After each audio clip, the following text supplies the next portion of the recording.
Hello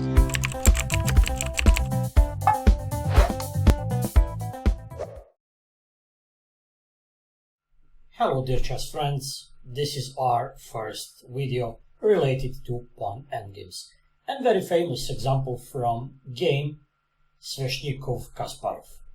What happened in that game? Well, you'll see. Black just accepted to trade better bishop for worse bishop. Dark square bishops just left the board, and that was good decision from Kasparov. Here he can just invade, and despite he gave a good bishop for a bad bishop, he is able just to win the game. How would you continue here as black? He has better king, and if you have better king, you should use it. Let's go to use the king. If you want to win the game, you should play actively. So first move is, of course, king b4. White must follow action of black king, because any counter action like king d4, king c5 will be just slower, and black here easily wins the game. So after king c2, black continue with action, and king b1. Of course, now black must take some pawn action on the queen side. Moving king back will give repetition and nothing concrete. It is time for pawn action. Of course, you should play a5 to have both options open, both a4 and b4. If you too early play b4, you will just spoil everything.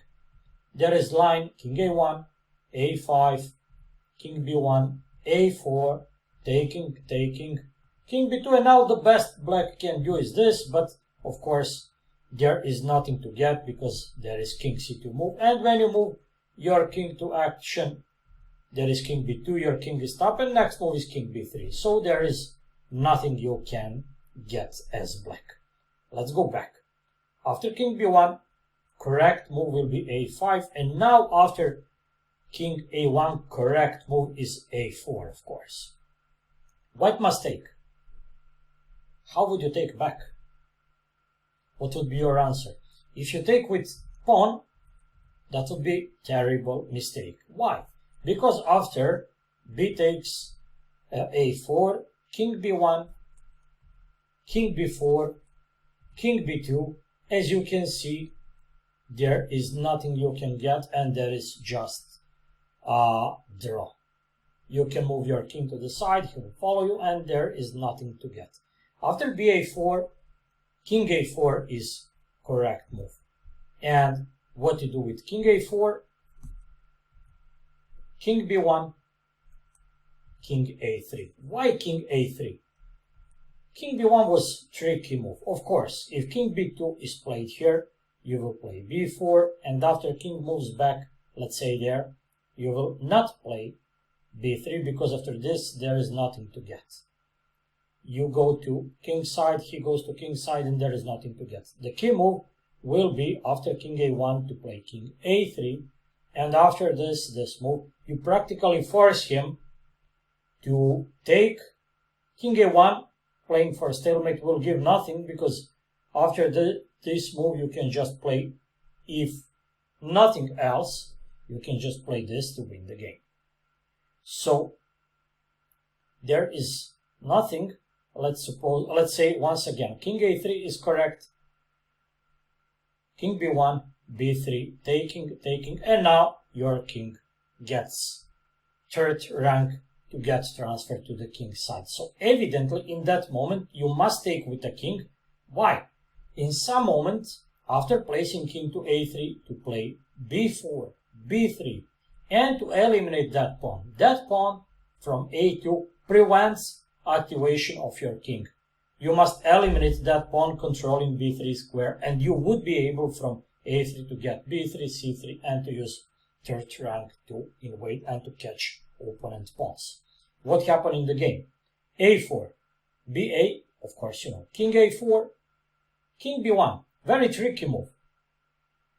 b4 now would give only draw after this. So you should first get dominating spot for your king, secure domination of your king, put it on a3, and then and then after king a1 you can go for action. b4, king b1, b3, and not surprise, white here just resigned. What can be continuation, taking, and there is nothing to do against marching of king to third rank. Brief recapitulation of this game, and let's see what really happened there. Black is better because he has better king. How to win the game? Use that better king. Use the weapon your opponent doesn't have. Use the strongest weapon.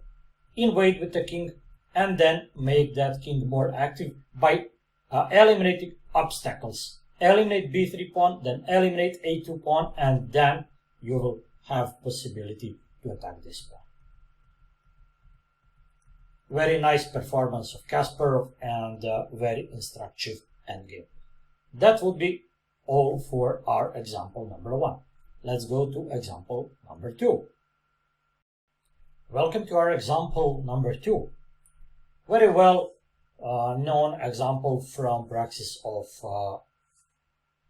so strong player from the past, brilliant Paul Keres. He played with black pieces, and as you can see, he is pawn up, but there is problem to use h pawn.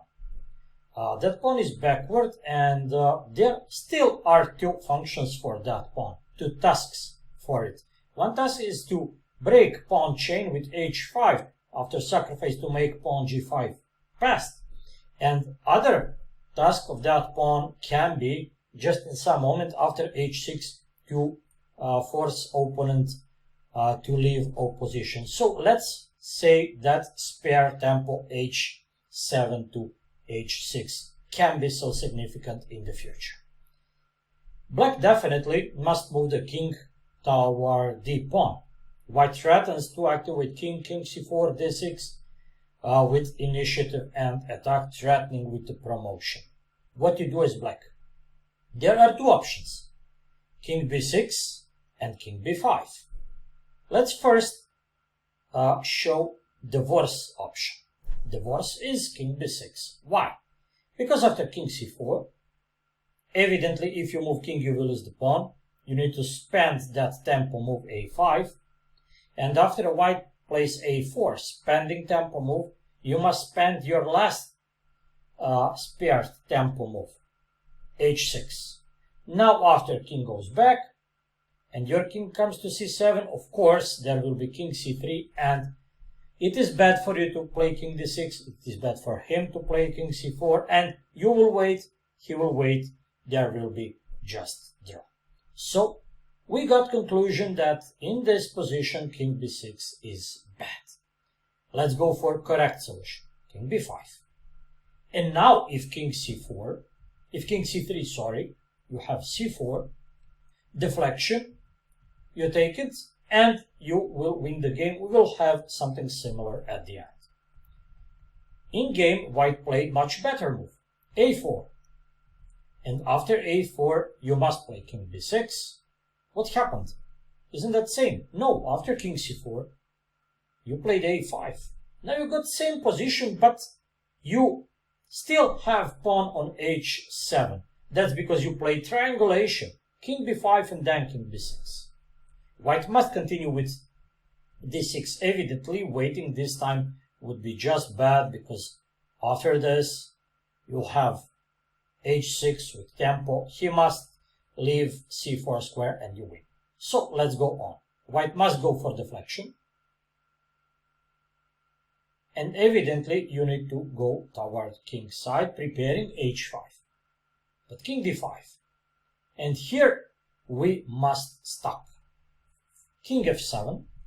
White must take care about h5, and he plays king e4. Key position of that brilliant endgame. Let's try to get global conclusion about it. First, let's try h5. Would that give anything good for us? No. After gh, king g7, king f3, king h6, king g4, there is no benefit. You move king, he moves king, mutual waiting, and there is draw. So what is the conclusion? The conclusion is you should play h5 only in moment opponent after your king h6 cannot get g4 with his king. So if white king is in this area, let's say, or closer to pawn, you cannot play h5, that will bring nothing. But if white king is somewhere on d file, you would be able to play it. On other hand, if you play here king e7, anything else would lead to imminent defeat. White must play king d5. Why this? After that you have opposition and you can go left or right. If white waits for you to get a position, you will finally get a position after h6. So white king after your king e7 must go to d5. So now we got conclusion that if your king is, let's say, on some yellow squares like f7 and f8, threatening to play h5, his king must be somewhere in that yellow zone. But if your king is on d5, let's mark it red, his king must be there on d5. Let's mark these squares green this time. So if white king is out of zone, out of yellow zone, let's say placed there, you will play h5 with a win. So do you get conclusion now? Yes, of course. It's now not difficult at all. You play king f8. What a brilliant move found by Keres. Brilliant, but not so difficult. White is in crossroad. If he moves king toward g4 square, your king in waits and you can check yourself that you are easily winning after this. We will see that later in the game. If white leaves the zone, playing like something like that, for instance, there is h5 and white king cannot get g4 spot. What can white do instead? Well, white played king e3, but now king e7. White king cannot get d5. White can get the opposition, but h6. And king e4, king c5. If king c4, let's say after this, you should win the game because evidently you are faster. If he takes, okay, you can take it. And after this, you are evidently faster with an easy win. So, let's go back. King e4, king c5, king e3, king b4 wins as well, but probably more instructive is king d5. White king must stay somewhere close on the king side, because in any moment h5 will win the game, but h5 still wins the game because f5 pawn falls. What should black do now? Just moving king back to f7, g7, and there is easy win. Here white resigned. Once again, brief recapitulation. Let's go back to our initial position. King b5. Why not king b6? Because you will be forced to spend that very important reserve spare tempo h7 to h6. If you give that tempo, you will win the game, because later you could see with kings on d4 and d6 you will just spend it and the opponent will be forced to leave opposition. After king b5, a4, king b6, as you can see here, white must play d6, but your pawn is on h7. That's key fact for you this time. And after this, very important is king b5 doesn't work. Doesn't work because h5 just wins the game and king cannot stop this pawn. So one additional question can be, why not here immediately h5 and g4? Well, simply because after h6 white promotes, and promotes first. So that will be drawish. So king d7, king d5, king f7, white king must go to e4 to get able to catch you if you play h5. But you will not play h5 because that would be drawish. No, instead of h5 you will play brilliant move and waiting move king f8. With king f8 you get ready to go both to e7 and g7 depending on white next move. If white king goes to let's mark this yellow. If white king goes to some of these yellow squares, of course, you will play h5 and king goes to yellow. If king goes there to some green, of course, you will go for king e7, and that happened in the game. White got the position, but only for a moment. You have h6, and the rest was just more or less trivial. My dear chess friends, I hope you enjoyed this example. Let's go to example number 3.